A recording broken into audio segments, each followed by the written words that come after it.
Are you guys feeling all right? I shouldn't ask my coworkers. This is a professional setting. I shouldn't ask if you're hungover, but did you guys pop bottles? Did you spray each other with beer at home when the Cardinals clinched? I popped a bottle of wine. Did you? I had beer in my system. Good for you. Maybe a couple other things, but I didn't do it because of the Cardinals. I did it because that's what I do at nighttime. Because it was a Tuesday. Yeah, it was Tuesday. Yeah. The sun was out. There you go. It's hot. It's a good reason to do it. Yeah, great reason. Kate loves it. Jimmy? No, I didn't. You did not. Not boring Jim, no. Well, look. Boring shit. Here's what's not boring, though. Your 2021 St. Louis Cardinals are far from boring. When we did the show last couple of days, we knew they were going to clinch, right? How about the fact, though, that the Cardinals clinched last night, and they win the game. They could have clinched if they lose, if both the Reds and Phillies also lost. So it would have been a clinch no matter what, looking back. But even the fact that they're in the playoffs, like in your wildest dreams, go back a month, really go back 3 weeks ago. If I'd have told you not only are the Cardinals in the playoffs, but they clinched on the Tuesday. Think about that. Because of this now 17-game win streak, it was a relatively easy clinch. They have the entire week now. They have 5 more games to set up their pitching staff, their bullpen, see what they have with Flaherty, who's going to be used out of the pen. That's what Mike Schultz said yesterday. Flaherty was available. Dakota Hudson, Mike Schultz said, was not available out of the pen, which makes you think he could get a start here before the week is over. I would think so. But the Cardinals now have 5 games to rest up. Yadier Molina was scratched last night because of right shoulder stiffness, where, look, if that's do or die, don't you think Yadi's playing? Yeah. They can get right. Even in some of these really good years, the last 2-3 years, don't you feel like the Cardinals are always clinching on game 161 or 162? And I understand it's the second wild card, but still, basically a week left in the season, they're good to go. So what do they have to do then? So, okay, to manage a team, and baseball's so bizarre when it comes to this, too, because you got the pitchers and you got this, that, and the other. So what does Schultz have to do? What is he doing today, knowing you got 5 days, you're in a great spot? IV, Tylenol, ibuprofen. Today, IV. Greasy, Pedialyte. Pedialyte. Also, a slinger. Do you get a slinger? Are they partying hard? No, I don't think so. I think they were partying. It's more of a show. Moderately hard, but also, you got another night game.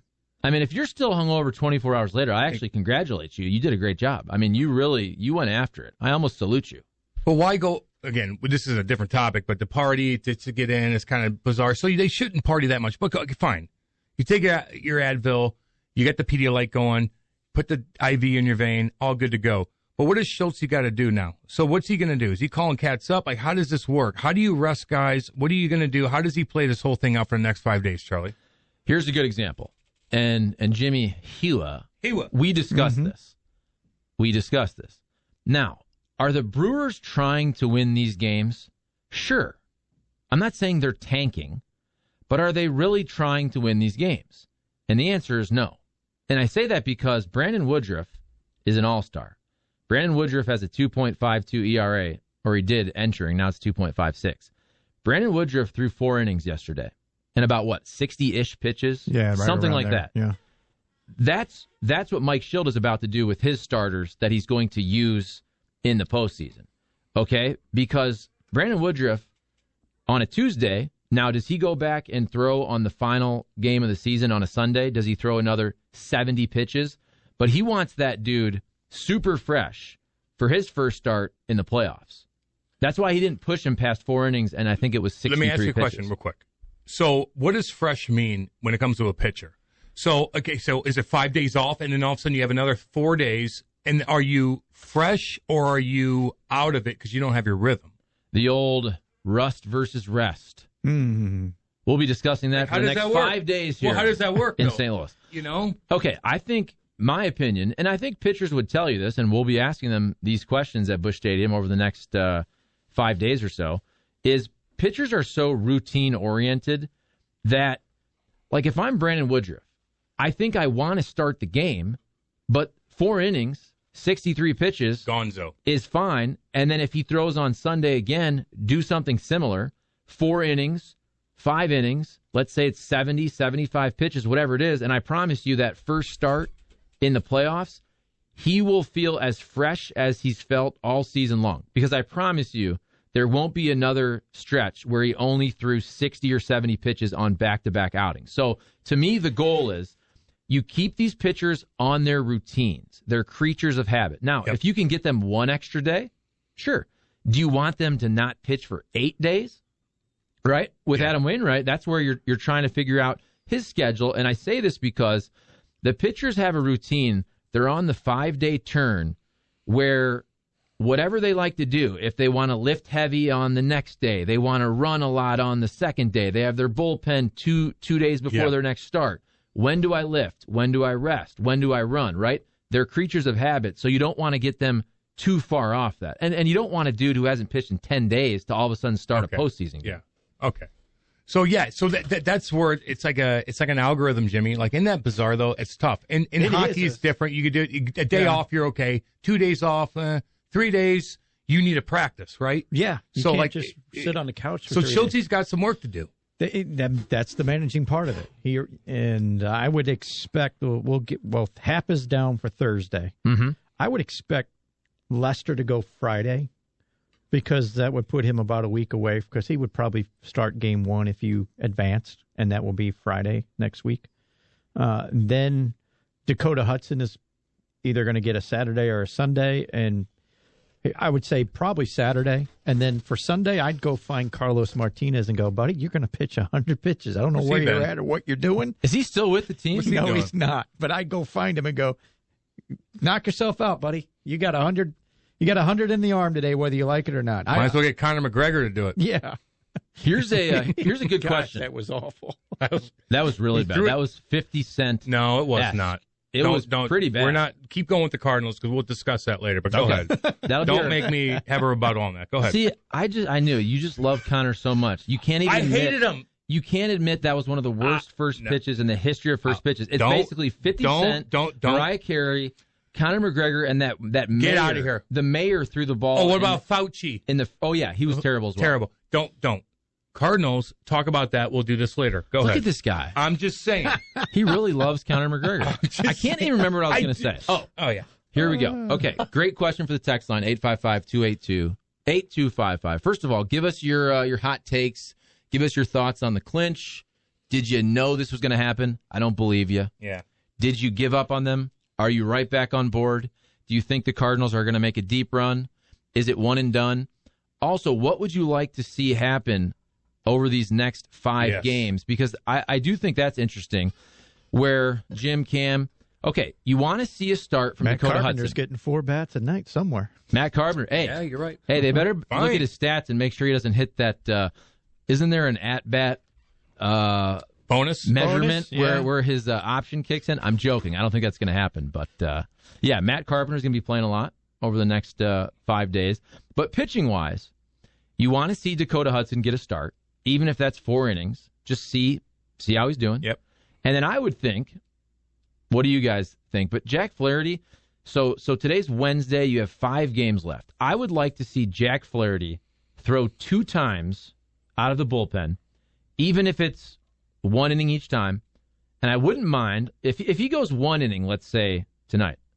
I wouldn't mind him throwing 2 innings in another outing. I'd like to see 2 more samples of Jack Flaherty to have a better understanding of what the Cardinals have headed to the postseason. Because again, I know Jim disagrees with me, but if he's right, he's a tremendous weapon. He's an unbelievable weapon. What do you think, Jimmy?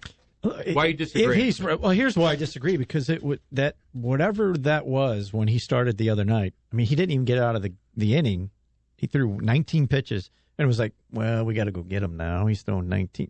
If it's that restricted on him, you can't throw him in a high leverage situation in the playoff. Again, that's if. To your point, though, Charlie, if he throws 2 more times and he nails it, then you go, okay, we'll consider that. But if it's more of the same, Jack, sorry, man, go rest up, and we'll see you in spring training. You can sit on the bench and cheer us on, but So you're still going to give him a shot, see what he does, and then evaluate from there. Or Charlie's like, no matter what happens, I'm going to still play him again, pitch him again. Is that what you're saying? If he gives up 7 home runs, you're going to be like, go next. I want him to start game 1 or the wild card game.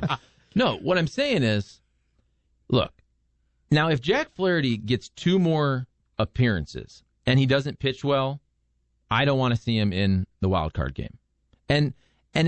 Look, if it was Jack Flaherty any other time, you're starting him probably. You're starting him in the wild card game. Even if this season, Adam Wainwright, the amazing season Adam Wainwright has had, remember, Jack Flaherty was having a better season before he was hurt, and then he got hurt again. But, I mean, what was he back in the day? 8-1, right? Yeah, with a sub-3 ERA, striking out a ton of guys. Jack Flaherty has elite-level stuff. Now, Adam Wainwright has been their best pitcher, and Adam Wainwright has one of the best pitches in baseball with his curveball. But still, for me, in a one-and-done situation, I love stuff. Stuff plays. And that's why I think, so Waino's going to get the ball, but after that, you're going to see firepower. Now, you might see TJ McFarland. Is that what stuff means? In a firepower? lefty. Well, stuff is usually velocity-based, but it's also your repertoire. But my point is, so Adam Wainwright, you have all the confidence in the world throwing him out there, even against the Max Scherzer. Now, I'm not saying he's going to win. I don't know. I don't even know if he's going to pitch well. No one knows. But that's your best opportunity, right? And the Dodgers lineup is really, really good. I mean, the Dodgers can put a lot of runs on some of the best pitchers in baseball. But after Adam Wainwright, and again, maybe TJ McFarland comes in for a jam, a lefty-lefty. After that, you're going to see only guys that throw close to 100 miles an hour. Yeah. I mean, you're going to see Genesis Cabrera. You're going to see Luis Garcia. You're going to see Gio Gallegos. I don't know if they're going to give the ball to Alex Reyes in a one-game wild card situation. And again, if I felt good about Jack Flaherty coming in for 1 to 2 innings in a wild card game, I'm telling you, man, that's a great weapon to have in a do or die game. What else are you guys seeing? I know Tyler O'Neill. You know Harrison Bader. Is it just a fact that everybody in their specific role is playing beyond what their potential is? Is that just kind of what you're seeing as an overall, or is it a couple people? It's everyone, isn't it? Well, for the last 3 weeks, it's been everyone. This is an interesting question, though, because, look, Tyler O'Neill, I think you can make the case, Jim, that of all your hitters, he's been your most consistent. We're talking, now I know he was hurt a little bit, but from opening day till now, he's been pretty dang consistent and consistently elite. Now, Nolan Arenado, there's a little more volatility, but still, he's been pretty consistent, okay? And at the end of the day, I know his OPS is probably not exactly what he'd hope it to be, but he's got, 34 homers, over 100 RBIs. Makes some good plays defensively. Playing unbelievable, just highlight level, third base every single night. So somebody like a Goldschmidt, I mean, Goldschmidt right now may be the most dangerous hitter in all of baseball, but he had a really rough start. And we read his numbers. He's literally gotten better every single month. That's hard to do. I mean, he was pretty rough in April, but every month he's gotten better to the point where now the last 3 months he's been absolutely amazing. Somebody like Harrison Bader, I think Harrison Bader is another player who he travels well in the sense it's like we talk about with football. Defense travels, run game travels. Okay, on the road. There's things you can count on. With Harrison Bader, you can always count on the defense. You can always count on the base running. Yeah. He's always going to provide you a spark. It's the consistent offense you're looking for. I also just wonder, I don't know if Harrison Bader will always be or will ever be a consistent, I'm saying a steady offensive player as opposed to a guy whose highs are amazingly high, but his lows might be a little lower. Yeah. And there's no better indication of that than this season. Now, Harrison Bader was also a little banged up. Okay, didn't have the greatest start. He was the best player in baseball for almost the entire month of July. I mean, if you look at his numbers, he was right up there offensively as one of the best players in the entire league for the entire month of July. Then he fell off a little bit. What happened this past week, though? He was National League Player of the Week. He had 3 homers in the 4 games at Wrigley Field. So that shows you, when he's right, he can carry you. When he's right, he's going to be elite. But isn't that with everybody, though? Well, no, some players, like before this year, I think Paul Goldschmidt is usually more of your steady. every day. And I say this with respect, almost a boring, like 30 homer, 95 RBI, 500 slug guy because he's so consistent. Yeah. You know what I'm saying? Yeah, I get you on that. And I understand this year it's been different because it's been basically a slope just straight up. He started low, and every month he's getting better and better. Which is the best case scenario, right? Well, especially now because, look, you can say that the Cardinals are, and I haven't looked it up here, but whatever they are, 12, 13 games, whatever it is behind the Dodgers. So you can say, okay, the Dodgers are a much better team than the Cardinals this year. And that is true from the standpoint of their record for the entire year, obviously. So where are we at here? The Dodgers, 101 wins. The Cardinals have 88. So the Dodgers, about 13 games better. But how much better are the Dodgers the last month? They're not. Nobody right now, nobody in baseball is better than the Cardinals the last 3 weeks. And so sometimes the hottest team wins the World Series or the hottest team wins the championship. And that's why, to me, it would not surprise me one bit if the Cardinals either lost the wild card game or won the World Series. Because I think if they win the wild card game, they're as dangerous as anybody else. It's going to keep going then. So that's this. So again, that's the, and the Blues do the same damn thing. And we always go back and forth with that. But that's the speed bump with anything when you go on a hot streak. You get past that big speed bump, and that's a wild card game. If you do that, now you look at this team and you're like, yeah, okay, you're hot. This is going to keep going. We get it. Now we see the trend. It's all good. But it's that initial big speed bump. You got to go. I keep using speed bump, but it's kind of the same thing like that. That's the hurdle you have to get over to prove to everyone in the organization that this is for real. And it's for real right now, and it's happening, and you're in it. But can you win an important game with this momentum? That's where I also think it's an interesting question of the whole rest versus rust, which we joke about, but there's a lot of legitimacy to that. And also respecting this streak, because the streak is cool, but the streak won't matter. They could win the next 5 games. The streak is 22 games. Okay, and we'll remember that forever, don't get me wrong. But if they lose the wild card game, it doesn't really matter.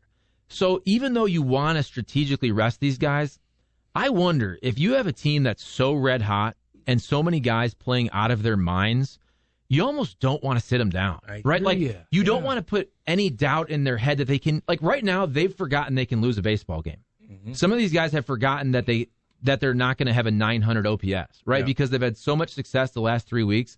I just wonder if that's something also where you don't want to turn that off. I mean, you tell me. I'll tell you. It depends on each individual. Now, if a guy's feeling great, he's not nicked up. I mean, that's everything. You got a blister on your hand. Like, do we need to rest you? Like, that's what's more important. Let's evaluate. In hockey, a blister, you're out for probably 2 months. Probably 2 months. In baseball, you fight through that. Exactly my point. Unless it's on your index finger in your pitcher. Or any then of you're your, out for 2 years. Or any of your fingers. But the point is, like, is anybody nicked up? If you're nicked up and you feel like maybe in the future this is going to benefit you, but if not, and you're just red hot, and if I'm red hot and I'm a young kid, I'm like, no, I'm playing, dude. Like, I'm good. Like, keep my groove. Let's go. I got my rhythm. I see the damn ball. Like, I'm actually seeing the ball coming out of the pitcher's hand. Like, I'm with it. If you screw this up, I don't know if I'm going to see it like I'm doing right now. So, damn, Schilt has some decisions to make. He really does. He has to evaluate everybody internally. And that's where the last 5 games, even though you want to extend the streak, that's not the most important thing. If you believe, and I think they should give the regulars, you start them probably for most of these games, but do you take them out after 6 innings, after 3 at-bats? Yeah, dude. Whatever. Do you need 4? Do you need 5 at-bats? Evaluate. This is not a game at the end of the 9th inning where you have to win this game. Yeah. It's more important, most likely, to get guys off their feet for a little bit, especially somebody like Nolan Arenado, who's been out there almost every single game. Same with Paul Goldschmidt, some of these guys. If you're a Harrison Bader, you're playing hard. Harrison Bader plays a hard style of baseball. He dives, he runs, he slides. So if you can get those guys to start most of these games, but you give probably all those guys at least 1 day off in the last 5. And then if you have to take somebody out in the 7th inning to keep some of your bench guys sharp and get those other guys off their feet so they're feeling good, you also got to remember the Cardinals' last game is Sunday. They don't play till Wednesday. So they'll have 2 full days off before the All-Star game, or excuse me, the wild card game. So it's not like they're going to be ridiculously taxed. Okay, Jimmy, if you're Schultze, which you kind of have the same kind of hair, whenever Schultze takes his hat off, I don't even recognize him, that's a compliment. But what would you, everybody's healthy. Everybody's healthy, and they're all bitching at you, Jimmy, and they're like, I want to play. What do you do? What are you going to do? Yachty, you're sitting no matter what. Well, Yachty's sitting till he can not play another inning, and he'll be fine when you when you go out there. Whatever the shoulder is, he just sits. And Andrew Kisner, you're playing every day, and I don't care if you're sore. You're just going to go play every day. Yep. The one guy, I'm not disagreeing with you, Charlie, but one guy I would keep in the lineup. Don't you dare disagree with me. Don't do it. Is Bader, because I think he's that young guy. He's in the groove. He's the one guy I wouldn't sit, because I think, we talked about just moments ago about how he's high and low. I need to keep the high going. Stay high, baby. Right? That's my motto. You want to keep that going. Arenado and Goldie, they're going to sit a game. And Carpenter's going to play third one day. He's going to play first the next day. I think Carlson's got something bothering him, so he'll sit and Nootbaar will play a couple games. Go ahead. Jose Rondon, you're going to play a lot of different places. You might play second one day. You might play in the outfield another day. Just get ready. You're going to get at-bats. So there's where I look at that. The one guy I don't know what to do with in terms of rest is O'Neill. Yeah, I was going to ask about that. Because he's so what do you do? Tuned in. Do you want to rest him? Or do you go, hey, just go out and do your thing? Because he doesn't look like anything's hindering him right now. Right. And when I say rest, I'm not saying they're not playing the rest of the way. But if they get, let's say, 1 day off, if each of these guys get 1 day off in the final 5 games, and then, you strategically, if you want to just take them off their feet for a couple innings. That's usually what happens even when you go to an AL park and you have the ability to have the designated hitter. A lot of times you're using somebody like a Nolan Arenado as the DH or a Paul Goldschmidt. You clearly still want their bat. You just want to give them a break where they can sit down in the dugout for half the time. Just take them off their feet a little bit so the next day they're feeling just a little fresher. I feel like it's so different in baseball than it is in any other sport. You get a day off in any other sport, you're not going through the same routine. You're not putting the equipment on. You might go in and you do maybe a workout and you get dressed and you go hang out with people upstairs. Or you say hey to people. So like baseball, it's like you're still going through the same rhythm. You're up, you're in the ball. You're just not playing all the time. So I feel like it's not that much of a difference. Or if you miss a game in hockey and you try to get your groove back, you don't play. Like even like getting your equipment on changes your rhythm up, right? Like I don't know. Well, that's the whole thing about routine.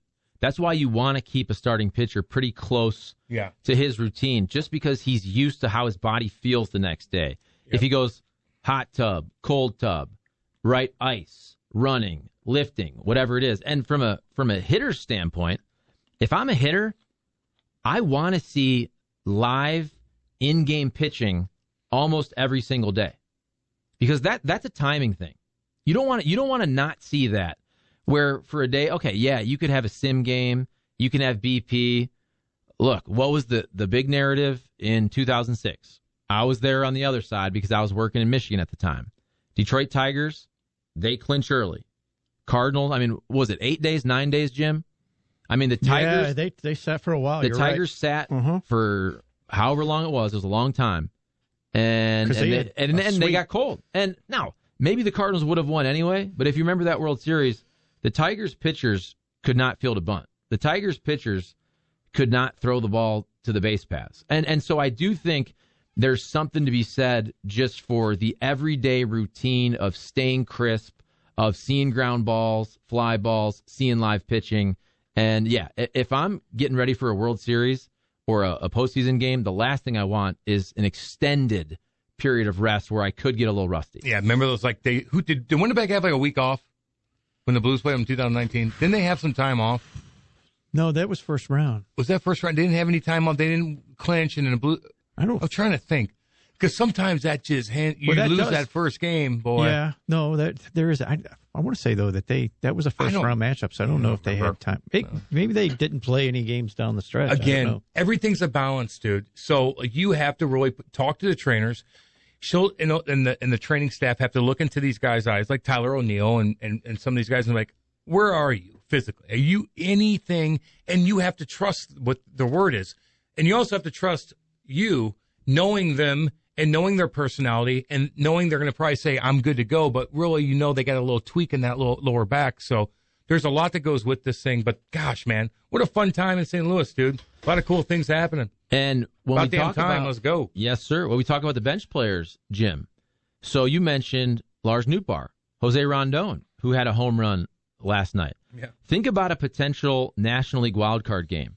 What if the Dodgers get on Adam Wainwright early? Now, we're not hoping that's the case, but it could happen. You could have 4 or 5 pitchers being used. There could be a lot of pinch hit opportunities. So you want to keep somebody like a Rondon, a Nootbaar fresh. There's a very good chance that a Nootbaar or a Rondon or both have a big at-bat in the wildcard game. Rondon has come up with some big hits down the stretch. He had the big hit in the extra inning game in New York. He hit well against Chicago. He hit the home run last night. Nootbaar got hot in Chicago, and we know he can play enough defense. So, yeah, that's part of getting those guys at bats, too. So they're sharp when they have to go face the guy throwing 100 coming out of the bullpen. When we hit Webster Rose Weenie Wiggler. I'll tell you what, just read them all. I was about to, so all right, I got you. Do your thing. Here's what you doing. Rest the regular players for the next 3 games, and then go back to normal with a couple games before the playoffs. Enough baseball talk. Now back to hockey. Conor McGregor apologies. The little boat gently drifted across the pond, exactly what the bowling ball wouldn't do. I just don't know what the hell he's talking about. But here's another one. Jimmy D chimes in and goes, hey, boys, my opinion is probably not popular, but I hate, capitalized, the champagne celebration for winning a game in the wild card berth. All this fanfare and the winning streak and franchise record can all be done after one game. Win a division series, then talk, okay? Pop the corks, and I am also on the belief that you don't need rest guys until they are injured. There is something to be said about the momentum and even the boys being superstitious. Don't fix what's not broken mentally. Okay.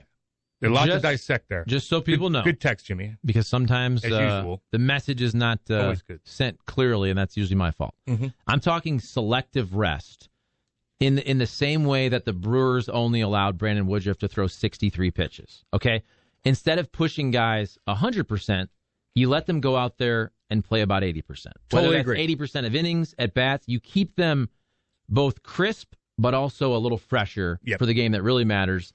They got their routine still and all that. Yeah. Right, which is next Wednesday. So I think Jimmy D, but at the beginning part, I completely agree with the champagne celebrations. It's kind of ridiculous. Okay, we've gotten into this in the past couple of years. You and I are in agreement. Here's my take on champagne celebrations with baseball. I think you should have 2 of them. Okay? Now, I understand the Cardinals. You can say, oh, it's the second wild card. But guess what? They might lose the wild card game. To me, there's something about celebrating the grind of 162. So they made the playoffs. I understand it's not the division. At this point in the season, it's all that they could achieve, which was the second wild card. So you pop, you celebrate making the postseason after almost 160 games.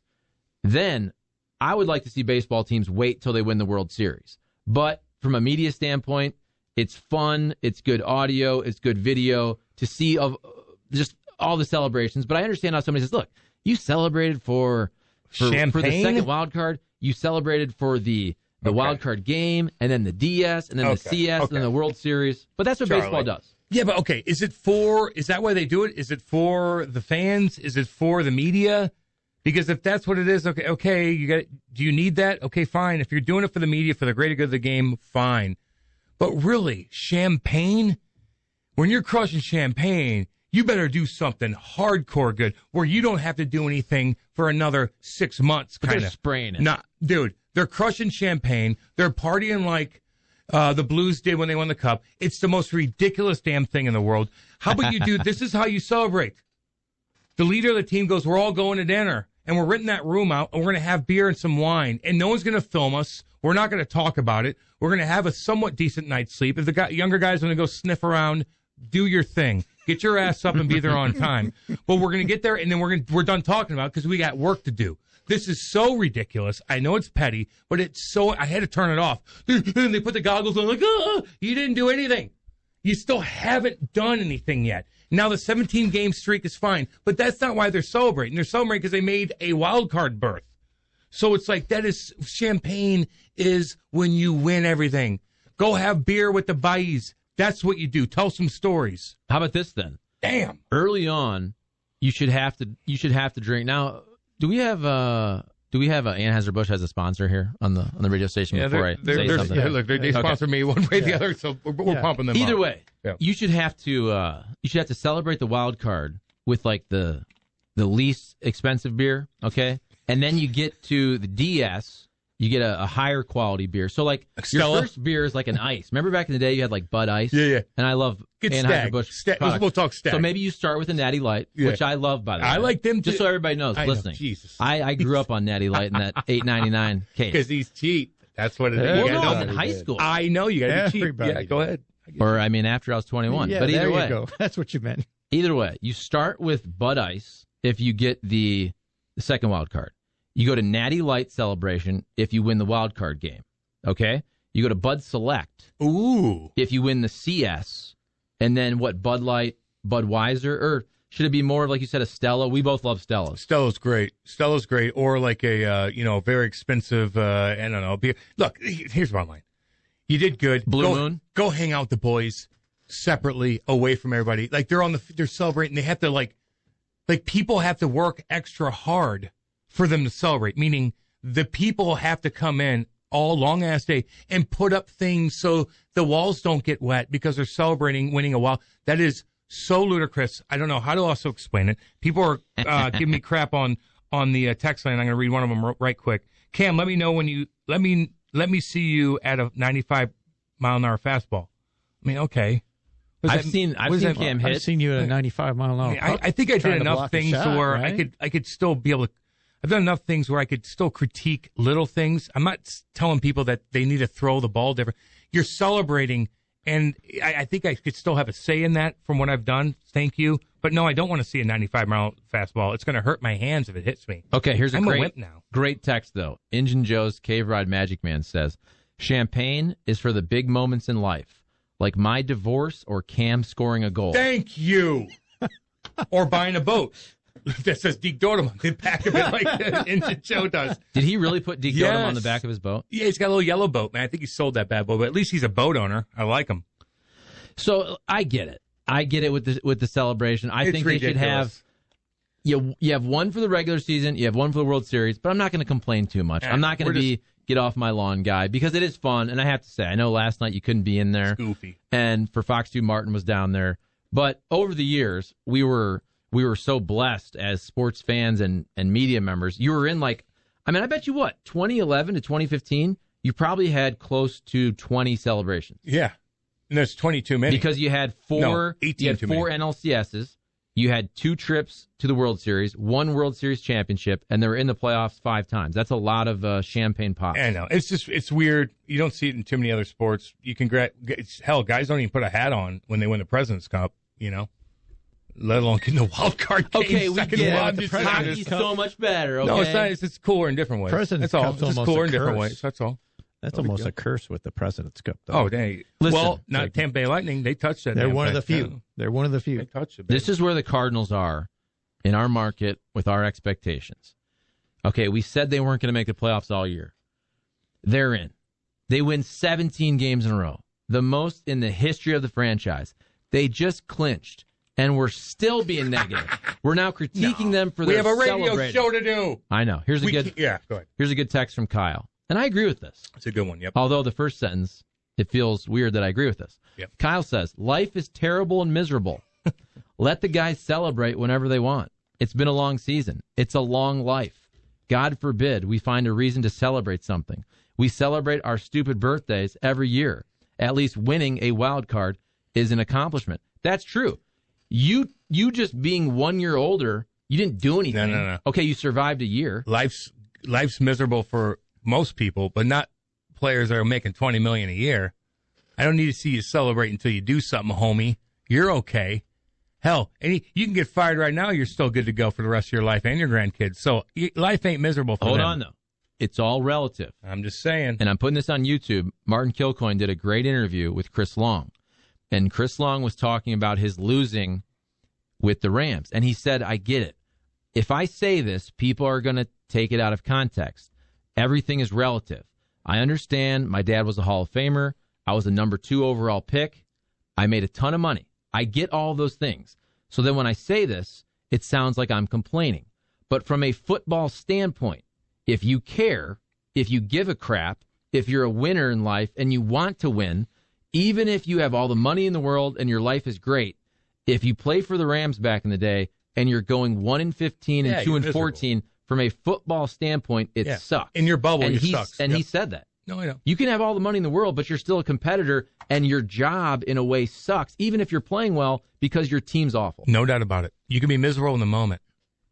But in the overall scheme of things, baby, you're good to go. You ain't that good old boy down there that's lost his electric job or his construction job in the middle of Franklin County, and he can't pay for it. Like, that's a different story. Yeah, he's got a bad day at work. You got a bad day at work, but you're going to go home and do whatever the hell you want. This guy's got to be grinding. Now he's digging ditches now after doing asphalt sealing. So, no, I don't know. Yeah, we all been through that ups and downs. In your own little bubble, you were miserable. But in the grand scheme of things, settle down. You got 100 in the bank.